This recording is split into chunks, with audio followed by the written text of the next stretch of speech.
cat. Clarity isn't something that comes naturally to me. I don't have the all-seeing eye. I don't have, and I may not see certain perspectives on all situations, and I may not see all the perspectives on certain situations, but there is one sure thing, and that is that I am for sure trying to understand different situations, different perspectives. And one way I achieve this is I'll go to people in my circle and people that I'm comfortable with, people that I trust, and ask them about their ideas, their thoughts, their perspectives on different things. So that way I can have different pathways to choose from. Because if it's just mine, if it's just my own thoughts, my own ideas, then it's just one straight line, right? There is just one path to choose from, and it can become rigid and still. Just because I am just following my own thing and not taking any feedback from anyone, not taking any perspective from anyone, any ideas, and it's just my own. And sometimes that may not be a bad thing. Sometimes it can be a terrible thing. And so by allowing myself to take in other people's ideas and perspectives, it opens up new pathways for me to choose from. And so a very good example of this is just the other day, me and Billman, who's a very good friend, you guys have seen him on a previous episode, and stay tuned for another episode with him soon. We went out to dinner, and I was talking to him about a situation that happened between me and another friend recently, where they made a statement and then a comment directed towards me after that statement. And after that comment, I felt like I was being attacked, like the whole conversation was now being directed towards me. And when I talked to Billman, he stated a different perspective. He said that rather than it being directed towards me, it was rather them acknowledging my presence in the conversation and my situation, given the context of the conversation. And so this conversation between me and Billman literally lasted about 15 to 20 minutes. I kid you not. It was a long conversation because I couldn't wrap my mind around what he was trying to say, and he was trying to put it in ooga booga terms. I literally asked him to put it in ooga booga terms for me because I couldn't understand what he was trying to say, and it took me so long to understand it. It took me forever. I kept telling him, hey, I'm sorry, but please explain it again, because I am trying to understand a different perspective. I'm trying to understand the way that you're thinking about the situation, because my perspective is too linear, and I want different dynamic perspectives to be able to choose from. And so 15 to 20 minutes just back and forth of him explaining his perspective and me rebuking his perspectives with my own perspectives and my own arguments. And this was all theoretical. Like, we don't know the true intent of the comment or the statement, but based off of previous experiences with this person, based off of previous conversations with this person, based off of what we know of them so far, we can say it's most likely safe to say that they weren't attacking me, and they were acknowledging me and the situation that I was in. And so we went along with Billman's theoretical, but because me and him had that conversation, it opened up a new pathway for me to choose from. Because I was stuck on this one pathway of being attacked, and it serving as a negative encounter, to now having the option to choose from a acknowledgement form of perspective and seeing that as a positive encounter versus the negative direct attack that I had previously held. And so it's just things like that where drawing different perspectives from different people can help out so much, because at least in this case, my perspective was so negative, and it could have cost me something, and it could have caused me to make a mistake because of my perspective on that experience, versus now having this other positive perspective to choose from and going forth with this one that is much more likely, because I wasn't able to see all of the different viewpoints to be had from this experience that I had with this other friend. And I'll be honest, after that conversation, I still did not understand what the hell he was saying. And so just this morning, actually, I had done some note-taking, some journaling. And that helped out tremendously because, so writing, when you're writing things down, okay, so in my case, my brain's going 1,000 miles a minute. It's going up, and then when I write things down, that's not the case. Like, I can't write 1,000 miles a minute. Hell, I can't even type that fast.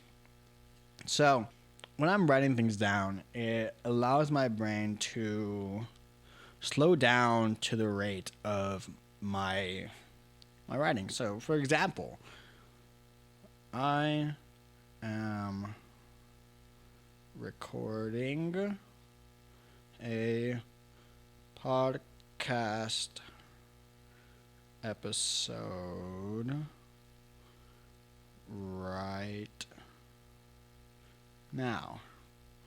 Versus if I was just thinking it just happens in a split second. I'm recording a podcast episode right now. Right? Do you see the difference in rate? I mean, and so because my brain slows down to the rate at which I am writing, it causes me to focus on my words and my thoughts and everything in between. And so when I'm journaling, it allows me to write down these thoughts in a much clearer fashion, in a much focused direction. And sometimes I catch myself in a linear pathway, and it allows me, when I catch myself doing that, it allows me to think of the alternative perspectives. So when I'm journaling, it allows me to get a much better mental clarity on what's happening in the different situations, different scenarios, different viewpoints, different perspectives. All because my brain is now slowing down to the rate of my hand that is writing. So a very good example is when I was back in Dallas doing real estate, and there were just a lot of moving parts, a lot of things happening, a lot of things piling up that were causing me stress and overwhelming me. And I couldn't create a very linear frame of thought around everything because everything was so jumbled up. So everything was sort of like, if you can see this, if everything was sort of like this, where it was just not very representative. It was very representative of how an ADHD brain works, where all the thoughts are kind of piling up and mashing up among each other. Versus after I write things down, it kind of feels like a map, a where you have a clear path to follow. This mental map now is becoming a lot more clearer because, first of all, you're slowing down a lot, and you're able to clarify your thoughts. And so that is what it feels like for me when I am journaling. It feels like I am creating a mental map that I can now follow, and something that allows me to see different pathways, different perspectives, different views, different ideas, especially when I find myself jumbling all these different thoughts around in my head. And so in the case of this real estate example, or Dallas example, I had a lot of things jumbled up. I had talked with my mentor. We had a conversation, and that conversation really went nowhere because I didn't know what I was trying to say. She couldn't understand what I was trying to say, and it was just all a jumble of mess, and we couldn't come up with any solutions to fix this jumble of mess because there was no clear direction. And afterwards, I think like a couple of days later, I took maybe 1 or 2 hours to literally write down everything that I was thinking about the situation, all of the overwhelming thoughts, all of the jumbled up thoughts, and create a mental map of everything and make it all flow into one way and write out everything that I was feeling and why I was feeling that way. And I had come up with solutions, why those solutions made sense to me, And after that, I had gone back to my mentor and we had a conversation. And I said, "Hey, look at all these notes. Look at all these notes." And after that, she was able to understand what I was trying to say. She was able to understand my perspective on things, and she provided her own perspective. But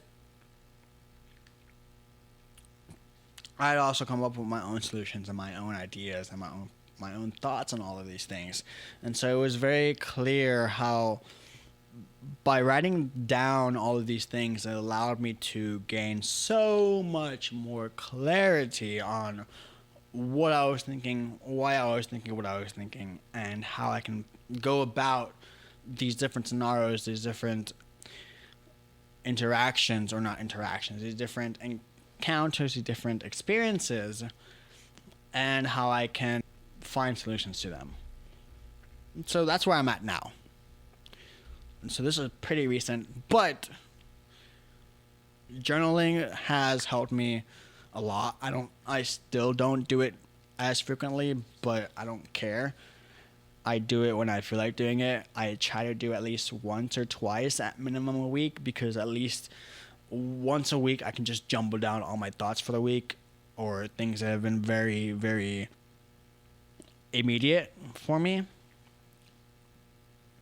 And it just allows me to kind of brain dump and clear everything out and not worry about it anymore, because now it's somewhere physical that I can go back to, and if it made any sense, if it caused any problems, I can go back to it and I can rethink about it and come up with more perspectives, come up with more solutions. And so journaling has helped me a lot so far. Just taking the time to slow down and think about my own thoughts, what they mean to me, how I'm interpreting them, and other ways to navigate them. And so if you guys have any other ways that you guys gain mental clarity, please share them with me. I'm very curious. I would love to know how you guys deal with all your mumbo jumbo mess of brains, and if there's anything out there that I can try and would help me as well, please share them with me. I will see you guys again next time. Thank you very much.